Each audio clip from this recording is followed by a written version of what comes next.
하나님 은혜 감사합니다. 오늘도 귀하고 복된 날을 허락하시고 저희 걸음을 주님 전으로 인도하여 주시니 감사합니다. 온 마음과 정성을 다해 예배하게 하시고 하나님의 뜻을 구하는 귀하고 복된 하루가 될 수 있도록 인도하여 주시옵소서. 감사드리며 예수님 이름으로 기도드립니다. 아멘. 찬송가 320장입니다. 320장, 통일 찬송가는 350장입니다.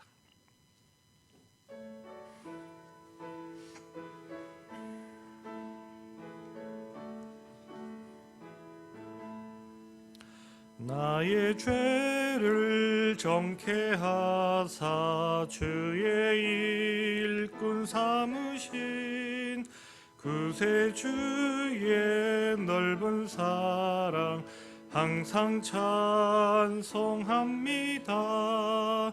나를 일꾼 삼으신 주 크신 능력 주시고 언제든지 주 뜻대로 사용하여 주소서. 내게 부어 주시려고 은혜에 비하신 주 주의 은혜 채워주사 능력 있게 하소서. 나를 일꾼 삼으신 주 크신 능력 주시고 언제든지 주 뜻대로 사용하여 주소서. 죄의 짐을 풀어주신 주의 능력 크도다. 나를 피로 사신 예수 내 맘속에 오소서.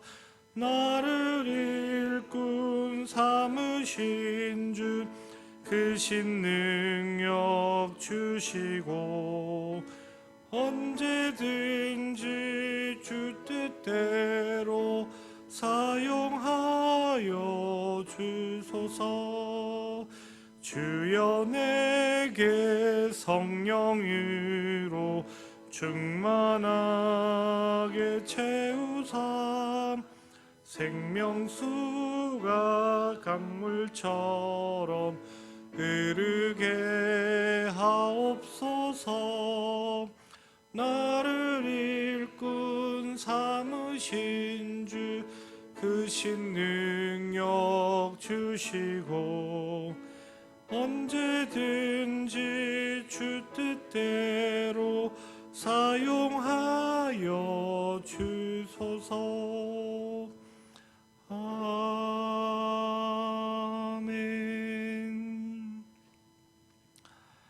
사도행전 21장 15절로부터 26절까지의 말씀입니다.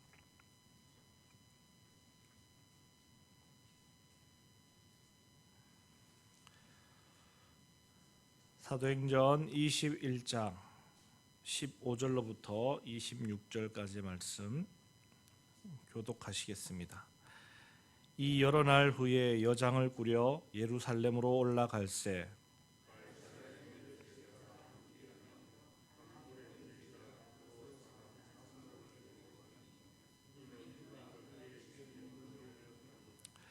예루살렘에 이르니 형제들이 우리를 기꺼이 영접하거늘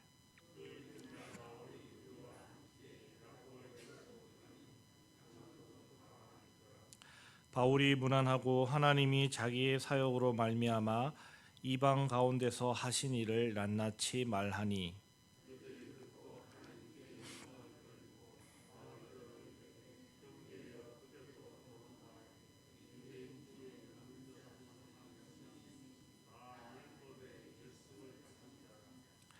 내가 이방에 있는 모든 유대인을 가르치되 모세를 배반하고 아들들에게 할례를 행하지 말고 또 관습을 지키지 말라 한다 함을 그들이 들었도다.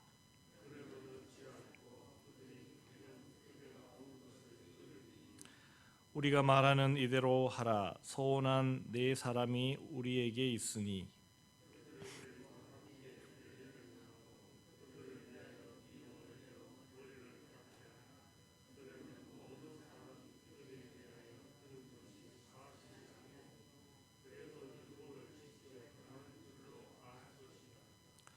주를 믿는 이방인에게는 우리가 우상의 제물과 피와 목매어 죽인 것과 음행을 피할 것을 결의하고 편지하였느니라 하니, 바울이 이 사람들을 데리고 이튿날 그들과 함께 결례를 행하고 성전에 들어가서 각 사람을 위하여 제사 드릴 때까지의 결례 기간이 만기된 것을 신고하니라.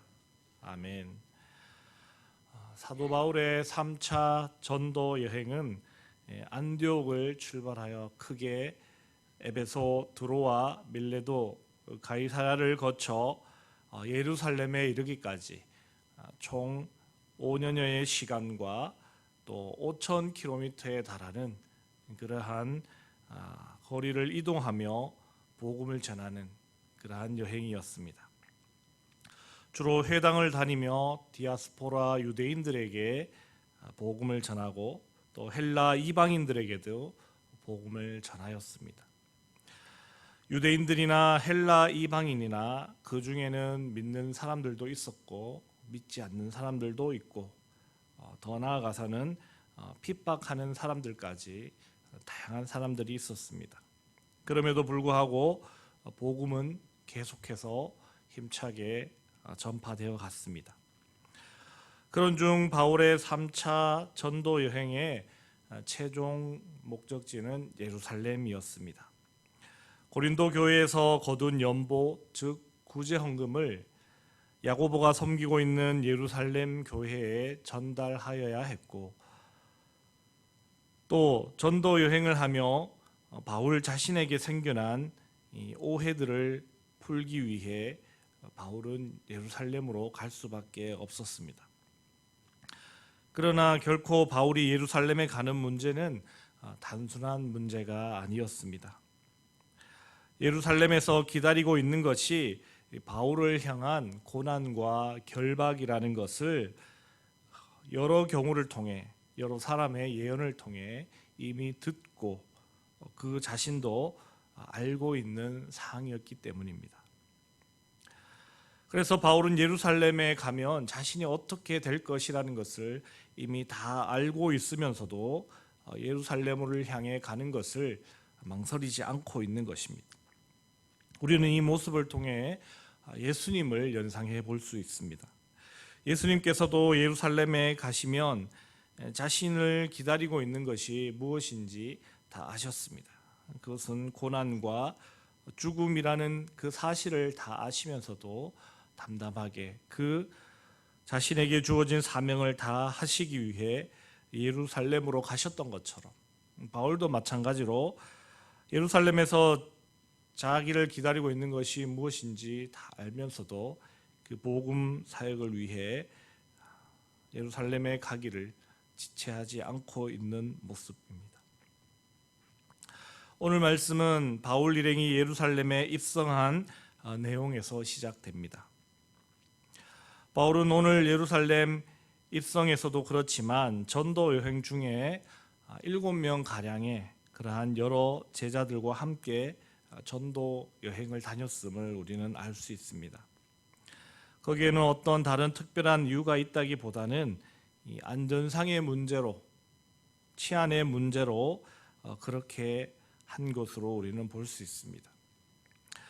옛날 조선 시대에도 장사꾼들이 산적들을 피하기 위해 또한 대항하기 위해 무리를 지어서 산을 넘고 하는 그런 모습들을 우리 TV를 통해서 보곤 하는데 그와 같은 경우로 우리가 이해하면 좋겠습니다.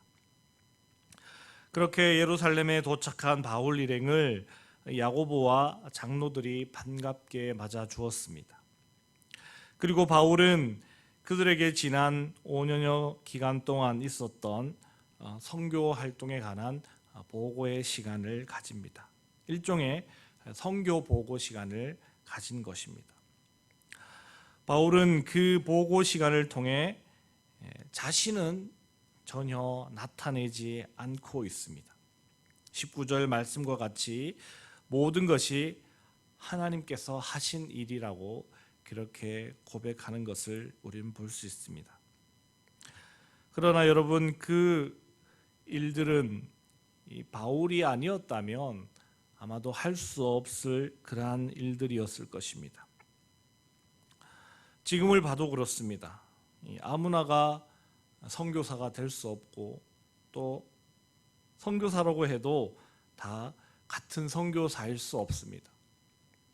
각각의 선교사님들이 할 수 있는, 감당할 수 있는 그러한 분량과 선교의 내용들은 차이가 있다 하는 것입니다. 바울도 마찬가지입니다. 이 바울이 이룬 이 전도 사역에 관한 그러한 결실들은 바울이 아니었다면 할 수 없는 그러한 일들임에도 불구하고 자신을 드러내지 않는 그러한 바울의 모습을 우리는 볼 수 있습니다. 이 모습을 통해 우리는 아주 작은 일이나 권세를 가지고도 자신의 의를 나타내고 싶어하는 우리들의 모습과 참으로 대조적이다 하는 것을 알 수 있습니다. 이러한 바울의 모습은 우리도 본받아야 하겠습니다. 크건 작건 하나님께서는 우리를 통해서 하나님께서 그 역사를 이끌어 가신다 하는 것을 우리는 기억해야 하겠습니다. 그런 선교 보고를 들은 야고보와 장로들은 하나님께 영광을 돌리고 예루살렘에 대한 소식도 바울 일행에게 전해줍니다. 바로 유대인들 중에도 복음을 받아들인 사람이 많이 있다는 그러한 소식이었습니다. 이 또한 반갑고 좋은 소식임에는 분명합니다. 그러나 문제는 그들이 하나같이 율법의 열성을 가진 사람들이라는 것입니다. 이는 마치 바울이 회심하기 전 믿는 사람들을 핍박할 때 가졌던 그러한 열성과도 같은 열성이었습니다. 그들은 철저한 율법주의적 그리스도인들이라는 것이죠.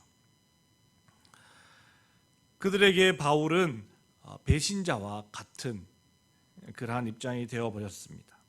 이방인들을 전도하는 과정에서 보여지는 모습들이 유대인 그리스도인들, 즉 율법주의의 열성을 가진 그리스도인들에게는 율법을 범하는 모습으로 보였다는 것입니다. 그와 관련된 이야기들이 예루살렘으로 다 들어오게 되었고, 그러한 소식을 들은 예루살렘에 있는 율법주의 그리스도인들에게는 바울은 율법을 저버린 사람이 되어버렸다 하는 것입니다. 이 또한 예수님이 율법을 범하는 자처럼 인식되었으나 실상은 율법을 완성하신 것과 같은 그러한 경우라 할 수 있습니다. 바울은 결코 율법을 등한시하거나 어겨도 된다는 식으로 그렇게 교육한 적이 한 번도 없습니다. 오히려 이방인들에게 유대인들이 율법을 강조하는 것에 대해 이해하라고 그렇게 권면하기까지 하였다라는 것입니다. 그러나 사실이야 어떠하든 예루살렘 율법주의적 그리스도인들에게는 바울이 이미 율법을 등한시하는 인물로, 율법을 배반해버린 그러한 인물로 인식이 되어버렸다 하는 것입니다. 그것이 참으로 무서운 것입니다. 현실이 어떠하든 누군가에게 어떻게 잘못 각인되고 인식되어 버린다면 그것은 바꾸기가 결코 쉽지 않은 그런 문제입니다. 어쨌든 이러한 모습은 복음과 교회의 일치라는 문제에 있어서 큰 문제가 될 수 있습니다. 따라서 바울은 자신에 대한 이러한 오해를 풀어야 할 이유가 있고, 그것을 위해 예루살렘으로 가지 않을 수 없었기 때문에 그러한 예루살렘에서 당할 수 있는 그러한 어려움을 무릅쓰고 바울은 예루살렘으로 가게 되는 것입니다. 그래서 그곳 장로들이 바울에게 하나의 방법을 오늘 제시하고 있습니다. 바로 이 서원한 사람들의 머리 깎는 비용을 바울에게 지불할 것을 권합니다. 여기서 서원한 사람들은 나실인으로 서원한 자들을 말합니다. 그들이 나실인으로 서원을 하였을 때 그들은 30일 뒤에 정결 예식과 함께 머리를 깎아야 하는 그러한 율법 규정이 있었습니다. 그 일에 바울이 동참하여 그 비용을 이 바울이 부담하게끔 함으로 말미암아 이 바울이 율법을 이렇게 중요하게 여기고 있다 하는 것을 그 예루살렘에 있는 율법주의적 그리스도인들에게 나타내라 하는 것이죠. 그렇게 함을 통해 바울이 율법을 등져버린 사람이 아니라 여전히 율법을 존중하고 중요하게 여기는 사람이다 하는 것을 나타내도록 그러한 방법을 제시한 것입니다. 그리고 예루살렘에서도 이방인 그리스도인들이 비록 할례를 받지 않았어도 그들이 지켜야 할 규례, 즉 우상에게 바쳐진 음식과 피, 목매어 죽인 짐승의 고기와 음행을 피하라는 규정을 전달함을 통해 어느 정도 화합과 일치의 방법을 위해 노력하였다는 것을 보여줍니다. 그랬더니 바울이 그 뜻에 따라 성전에 가서 예루살렘 장로들이 시키는 대로 하게 됩니다. 복음은 전파되는 것도 참으로 중요합니다. 그리고 복음 안에는 이 하나 되는 것 또한 너무나도 중요합니다. 주님도 한 분이시고 성령도 한 분이신데 지금의 교회의 모습을 보면 너무나도 많이 분리되어 있는 그러한 모습을 보게 됩니다. 바울은 유대인 그리스도인들과 또 이방인 그리스도인들 그러한 관계 속에서 교회가 나뉘어지는 것을 극히 위험하게 여겼습니다. 그래서 교회의 일치를 중요하게 여겼고 그 일을 위해 자신의 위험을 무릅쓰는 그러한 모습을 봅니다. 바울과 같은 마음이 우리들에게 있었다면 지금의 교회의 모습들도 지금처럼 이렇게 나뉘어지고 분리되어지지는 않았을 것입니다. 바울은 복음을 전하는 일과 교회의 화합과 일치를 위해 죽음도 고난도 불필요한 수고도 감내함으로 애쓰고 노력하였습니다. 우리에게도 이러한 복음 전파와 교회 일치를 위한 모두의 노력이 필요하겠습니다. 그 일을 위해 수고하고 애쓰시는 모두가 되시길 주님의 이름으로 축복합니다. 기도하겠습니다. 하나님 은혜 감사합니다. 오늘도 귀한 말씀을 통해 바울 사도가 어떻게 복음을 위해 교회를 위해 노력하고 수고하고 애썼는지를 깨닫게 됩니다. 하나님 우리에게도 바울 사도가 가졌던 그러한 마음과 복음의 열심을 허락하여 주시옵소서. 그리하여 주님 나라 확장을 위해 우리도 충성을 다하는 귀한 일꾼들이 될 수 있도록 인도하여 주시옵소서. 감사드리며 예수님 이름으로 기도드립니다. 아멘. 하늘에 계신 우리 아버지, 아버지의 이름을 거룩하게 하시며 아버지의 나라가 오게 하시며 아버지의 뜻이 하늘에서와 같이 땅에서도 이루어지게 하소서. 오늘 우리에게 일용할 양식을 주시고 우리가 우리에게 잘못한 사람을 용서하여 준 것 같이 우리 죄를 용서하여 주시고 우리를 시험에 빠지지 않게 하시고 악에서 구하소서. 나라와 권능과 영광이 영원히 아버지의 것입니다. 아멘. 이 시간 기도하실 때 오늘 주일 모든 예배를 위해서 기도해 주시고 또 선교사님들의 사역, 또 우리 교회 내 교인들의 건강, 나라와 민족과 세계 평화를 위해서도 기도해 주시고 각자 개인적인 기도 제목 따라 기도하실 때 우리 주여 한번 크게 부르짖고 함께 기도하시겠습니다.